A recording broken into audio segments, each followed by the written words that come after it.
எபிக்டேட்டர் சொல்கிறாரு, சில விஷயம் நம்ம கட்டுப்பாட்டில் இருக்குது, சில விஷயம் நம்ம கட்டுப்பாட்டில் இல்லை. அந்த செப்பரேஷனை வந்து நம்மளுக்கு தெரிஞ்சாலே நிறைய பிரச்சனைகள் நம்ம வந்து சால்வ் பண்ணால் நம்ம ஹாப்பியாகவும் இருக்கலாம் அப்படின்னு சொல்கிறாரு. நம்ம chief task in life is to separate what's in our control, what's not in our control. இதை டெமான்ஸ்ட்ரேட் பண்ணதுக்கு ஒரு ஸ்டோரி. தாமஸ் ஆல்வா எடிசன் வந்து ஒரு லாங் ஒர்க் முடிச்சுட்டு லெபரட்டரியில் டின்னர் சாப்பிட்றதுக்கு வந்திருக்காரு.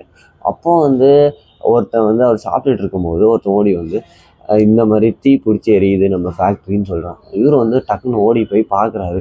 அப்போது அந்த கெமிக்கல்ஸ்லாம் சேர்ந்து அந்த ஃபேக்ட்ரி வந்து ஒரு மாதிரி க்ரீன் அண்ட் எல்லோ அந்த மாதிரி ஃபுல்லாக எரியுது. அண்ட் அவரோட years and years of work வந்து அப்படியே எரிஞ்சிட்டு சாம்பலாகிட்டு இருக்கு. அப்போ அதை சுற்றி நிறைய பேர் பார்த்துட்டு இருக்காங்க. தாமஸ் ஆல்வா எடிசன் காமாக அந்த பக்கத்தில் அந்த பில்டிங் பக்கத்தில் போய் அவங்க பையனை தேடுறான் எங்கே இருக்காருன்னு. அப்புறம் அவன் பையனை பார்த்தோன்னே, உங்கள் அம்மா அவங்க ஃப்ரெண்ட்ஸ் எல்லாரையும் கூட்டிகிட்டு வா, இந்த மாதிரி ஃபயரை யாராலையும் பார்க்க முடியாதுன்னு சொல்கிறாங்க. இது ஒரு அமேசிங்கான ரியாக்ஷன். அது ஒரு அவரோட அவுட் சைடு த கண்ட்ரோல்னு அவர் தெரிஞ்சிச்சு. அவர் வந்து அதை என்ஜாய் தான் பண்ணுறாரு, ஒரு லவ்வோட, ஒரு ஸ்மைலோட. அவர் என்ன ஒரு ரியாக்ஷன் கொடுத்துருக்கலாம் நீங்கள் எதிர்பார்க்குறீங்க?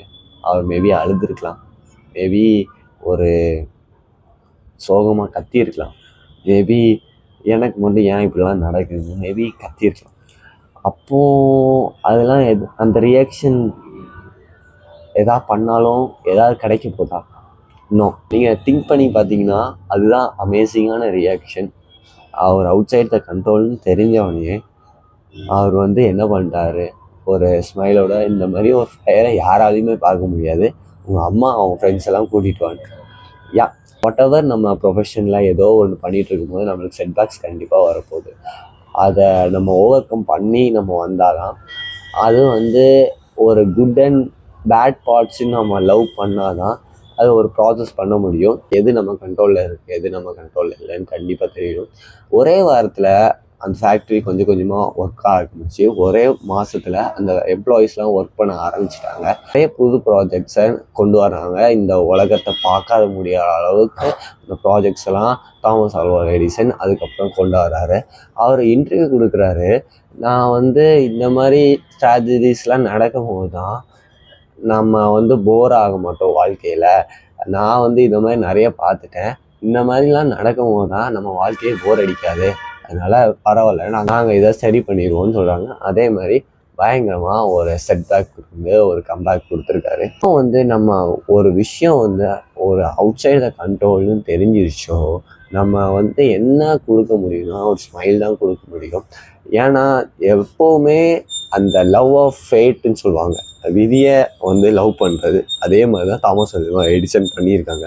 ஸ்டோயிசிசம் என்ன சொல்லுதுன்னா, நம்ம ஒரு திங் வந்து அவுட் சைடு த கண்ட்ரோல் நம்மளுக்கு தெரிஞ்சு கட்டுப்பாட்டில் இல்லைன்னு தெரிஞ்சிச்சுன்னா அதை சியர்ஃபுல்லாக ஏற்றுக்கணும்னு சொல்கிறாங்க. எப்போவுமே நம்ம சியர்ஃபுல்லாக இருக்கணுமா, எக்ஸ்பெஷலாக ஒரு பேட் ஒன்ஸ்க்கு இன்னுமே சியர்ஃபுல்லாக இருக்கணுமா. நம்மளுக்கு என்ன நடக்க போகுதுன்னு அது வந்து நம்ம கண்ட்ரோல்லே இல்லை. பட் என்ன நடக்க போகிறதுக்கு எப்படி ஃபீல் பண்ண போகிறோம் அது எப்போவுமே நம்ம கண்ட்ரோலில் இருக்குது. எதுக்கு நம்ம வந்து ஒரு குட்டாக ஃபீல் பண்ணாமல் இருக்கணும், நம்ம கண்ட்ரோலில் இல்லாது. அதனால் எப்போவுமே ஒரு குட்டாக ஃபீல் பண்ணுறது ஒரு ஒரு அன்கண்ட்ரோலான திங்ஸுக்கு நம்ம ஃபீல் பண்ணாலே பாதி விஷயமே நல்லாவே நடக்கும். அண்ட் நீங்கள் வந்து ஏதாவது ஒரு ஒரு வேர்ல்டு வந்து உங்களுக்கு ஸ்பின் ஆகிட்டு இருக்கு, என்ன பண்ணுன்னே தெரியல, just see what's in your control and what's not in your control. And அது கண்ட்ரோலில் இருக்கிறத ஜஸ்ட் ஃபோக்கஸ் ஆன் இட். அந்த ஃபோக்கஸ் ஆன் அந்த செப்பரேஷன் கண்டிப்பாக தெரியணும். அண்ட் ஏதோ ஒரு கண்ட்ரோலில் இல்லைன்னா அது லெட் கோ பண்ணி தான் ஆகணும். ஐ ஹாவ் ஸ்லீப் இஷ்யூஸ், எனக்கு இருந்துக்கிட்டே இருக்கும். சில நேரம் தூக்கம், சில நேரம் தூக்கம் வராது. டைமுக்கு நான் எப்போவுமே ரொம்ப ஸ்ட்ரிக்டாக இருப்பேன், டைமில் தூங்கணும்னு. பட் டைமில் சில நேரம் தூக்கம் வராது ஏதோ ஒரு விஷயத்தினால. பட் 15 மினிட்ஸ் நான் பெட்டில் இருந்துட்டு என்ன ரூல்லாம் 15 மினிட்ஸ்க்கு அப்புறம் நம்ம வெளியே வந்துட்டோம். அப்போது அந்த பெட்லேயே இருந்தோன்னா அந்த பெட்டோட ஆஷ்யூஸு தேவைக்கும்னு சொல்லிடுவாங்க. அப்புறம் பெட் வந்து திங்கிங்கான பிளேஸ்ன்னு சொல்லிட்டு பிரெயின் திங்க் பண்ணிடுவோம். 15 மினிட்ஸ் கழிச்சு நான் வெளியே வந்துடுவேன். அப்போ ஐ வில் ரீட். எப்போ தூக்கம் வருதோ, ஒரு ஃபீலிங்காக தூக்கம் வர மாதிரி ஃபீல் ஆகுதோ அப்போ வந்து பெட்டுக்கு போவேன். அப்போது நம்ம தூக்கம் வருது ஆக்சுவலாக நாட் இன் அவர் கண்ட்ரோல். நம்ம எப்போ ஒரு தூக்கம் வருது ஃபீலிங்காக இருக்குது நினைக்கிறோமோ அப்போது தூங்குறது தான் ஒரு குட்டான விஷயம்.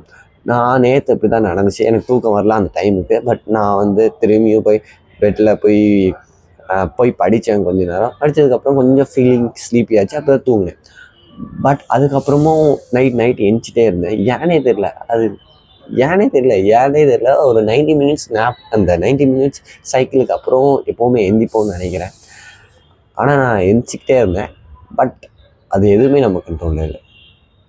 ஏதாவது மேபி மெடிக்கல் இஷ்யூஸ் இருக்குமா, அது எதுவுமே எனக்கு தெரியல.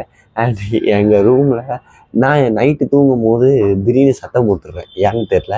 அவங்க வந்து ஒரு சீரியஸாக ஃபஸ்ட்ரேட்டடாக இருக்காங்க. அதனால அதுவுமே என் கண்ட்ரோலில் இல்லை. என்ன பண்ணணும்னு எனக்கு தெரியல. I think I need to நான் 2 டேஸாக மெடிடேஷன்ஸ் ஒழுங்காக பண்ணேன். பட் ரொம்ப ஃபோக்கஸ்டாக பண்ணல. மேபி அதனாலேயும் இருக்கணும்னு நினைக்கிறேன். அண்டு ஸோ நம்மளுக்கு என்ன கண்ட்ரோலில், இது ஒரு எக்ஸாம்பிளாக நான் சொல்லிட்டேன். எது நம்ம கண்ட்ரோலில் இருக்குது, எது நம்ம கண்ட்ரோலில் இருக்குன்னு உங்களுக்கு ஒரு புரியணும்னு சொல்லிட்டு தான் அந்த எக்ஸாம்பிள் சொன்னேன். ஸோ எது உங்கள் கண்ட்ரோலில் இருக்குது, எது உங்கள் கண்ட்ரோலில் இல்லை, அந்த செப்பரேஷன் கண்டிப்பாக தெரியணும். எது உங்கள் கண்ட்ரோலில் இல்லையோ அதை வந்து ஒரு சேர்ஃபுல்லாக அக்செப்ட் பண்ணி சிரித்து வாழ்க்கையை என்ஜாய் பண்ணுங்கள்.